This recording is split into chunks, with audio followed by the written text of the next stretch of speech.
जय हिंद दोस्तों, मैं दीपक आपका बहुत बहुत स्वागत करता हूं। आशा करते हैं कि आप सब अपने घर में रह करके अपनी पढ़ाई को नई दिशा दे रहे होंगे और नए आयाम दे रहे होंगे। और इसी कड़ी में हम लोग पिछले क्लास में अपनी हिंदी व्याकरण और हिंदी काव्य शास्त्र, हिंदी साहित्य, पत्र लेखन, उसमें जो कुछ सिलेबस था, सिलेबस को डिस्कस कर चुके थे। आगे हम लोग व्याकरण के अंतर्गत सबसे पहले भाषा को पढ़ने वाले थे, उस भाषा को आज हम लोग देखने वाले हैं। ठीक है, चलिए आज हम लोग बिना देर किए हम लोग अपने टॉपिक पे आते हैं। हिंदी में क्या पढ़ेंगे हम लोग आज? हिंदी के अंतर्गत आज क्या पढ़ेंगे? भाषा। क्या पढ़ेंगे भाई? भाषा पढ़ेंगे, है ना। भाषा होती क्या है, इसके बारे में हम लोग जानेंगे। भाषा होती क्या है?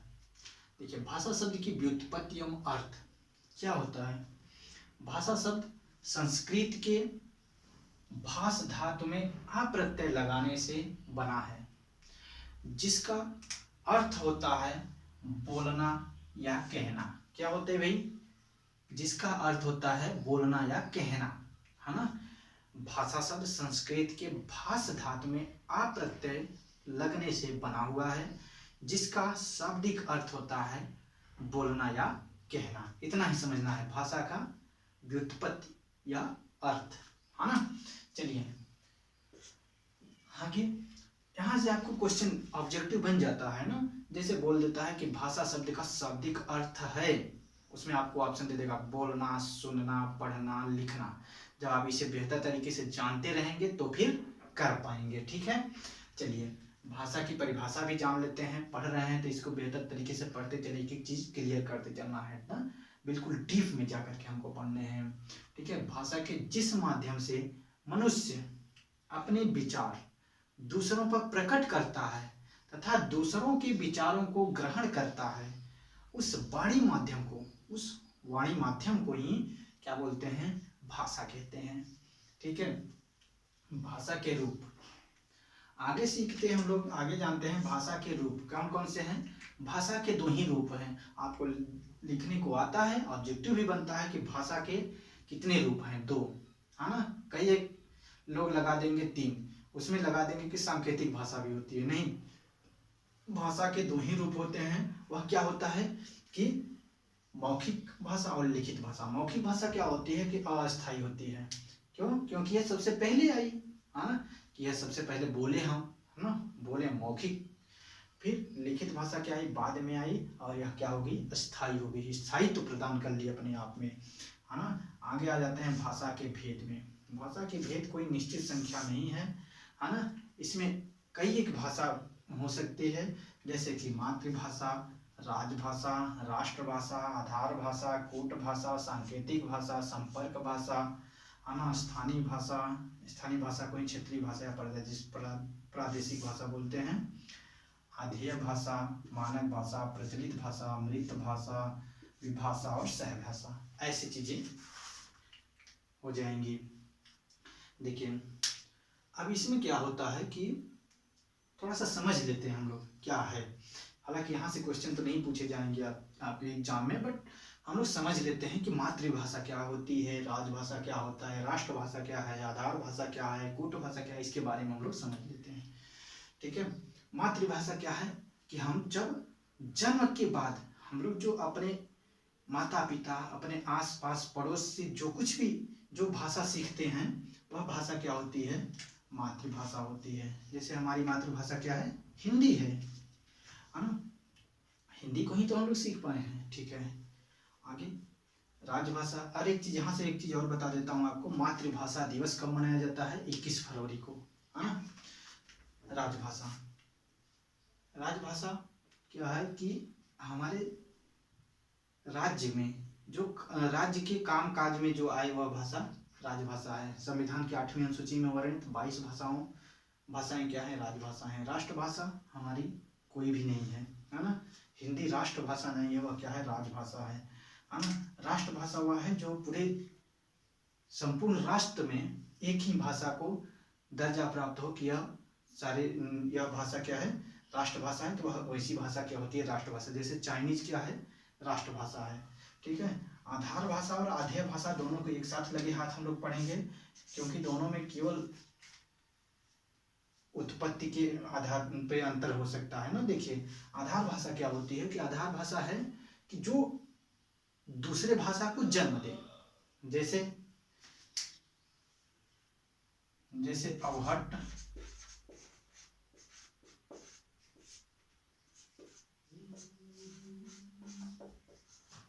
अवहट्ट से क्या जन्मी, हिंदी ना।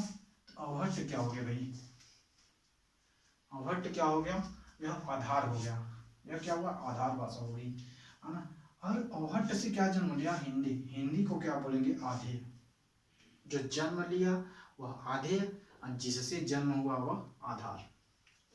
कूट भाषा वाक्यों या वाक्यों को कूटबद्ध कर देना या कोड कर देना, वही क्या है, कूट भाषा है।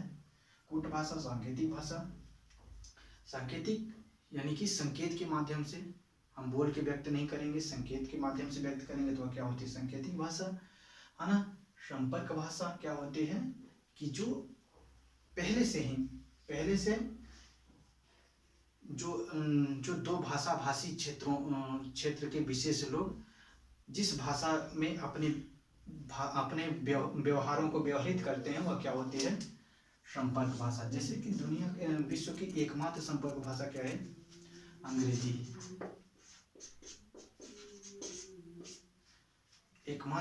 विश्व की एकमात्र संपर्क भाषा क्या है, अंग्रेजी। अंग्रेजी क्यों है, जैसे कि कोई एक ब्रिटेन का आ गया भारत में, भारत के लोग भी है ना, भारत के लोग भी इंग्लिश जानते हैं और इंग्लैंड के लोग भी। अब दोनों के बीच जो भी व्यवहार होगा वह किस भाषा में होगा, अंग्रेजी भाषा में होगा, है ना। आगे आते हैं, स्थानीय भाषा क्या होती है, क्षेत्र विशेष, किसी क्षेत्र विशेष में बोली जाने वाली भाषा वह क्या होती है, क्षेत्रीय भाषा या प्रादेशिक भाषा या स्थानीय भाषा होती है। मानक भाषा वैसी भाषा जो हमारे हिंदी व्याकरण में उसको मान्यता प्राप्त हो गई हो। जैसे कि हिंदी की खड़ी बोली क्या है, खड़ी बोली मानक भाषा है। खड़ी बोली क्या है, खड़ी बोली एक मानक भाषा है। ठीक है, आगे आते हैं प्रचलित भाषा। प्रचलित भाषा और मृत भाषा को दोनों को एक साथ पढ़ेंगे। देखिए प्रचलित भाषा क्या होती है कि जो सबसे प्राचीन समय से अब तक प्रचलित हो, अब तक अपने अस्तित्व को बनाए रखी है, वह क्या हो गई, प्रचलित भाषा। जैसे कि संस्कृत हो गई, जैसे कि संस्कृत पहले भी थी, ऐसा माना जाता है कि सभी भाषाओं की जननी है, सभी भाषाओं को जन्म देने वाली है, क्या हो गया, संस्कृत प्रचलित भाषा हो गई। और मृत भाषा क्या होगी भाई, जो पहले तो थी आज नहीं है, जैसे कि अवहट्ट पहले थी अब नहीं है। प्राकृत,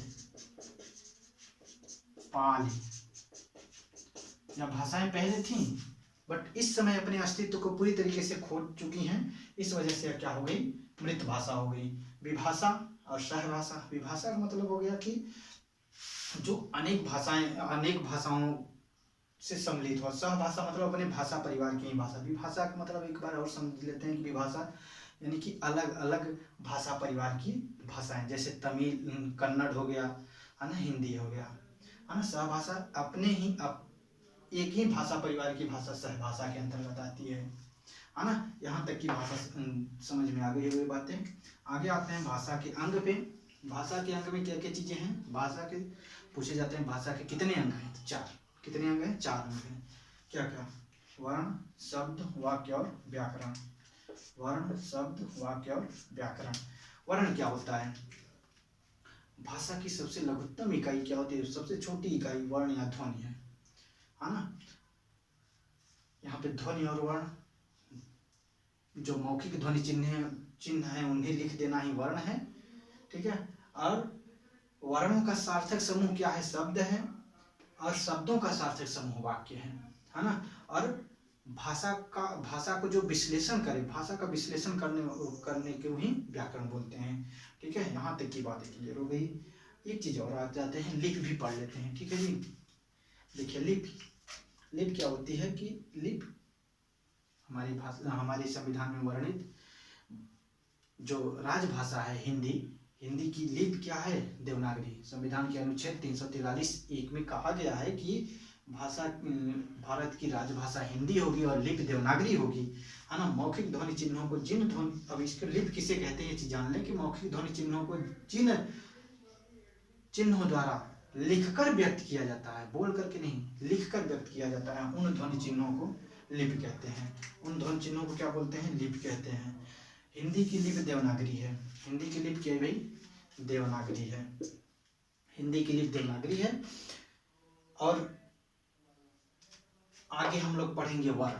क्या पढ़ेंगे? वर्ण। अब यहाँ तक भाषा एक टॉपिक क्लियर मतलब कंप्लीट हो गया है।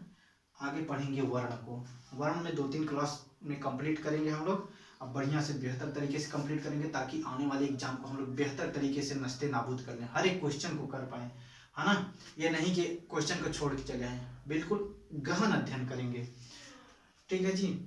देखिए इसमें हम लोग टारगेट करेंगे लेखपाल के,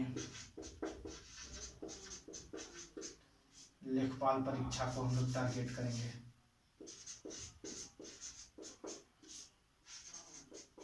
लेखपाल परीक्षा को हम लोग टारगेट करके पढ़ेंगे। उसके साथ साथ ढेर सारे एग्जाम में भी ये तो बेनिफिशियल है ना। कई एक एग्जाम में आएगा, सारी चीजें आएंगी, लेकिन हम लोग पर्टिकुलर किस एग्जाम को टारगेट करेंगे? लेखपाल को। ठीक है जी। चलिए तो आज के लिए इतना ही। धन्यवाद मित्रों। आप सब कमेंट करके जरूर बताइएगा वीडियो आपको कैसे लगी। ठीक है, थैंक यू।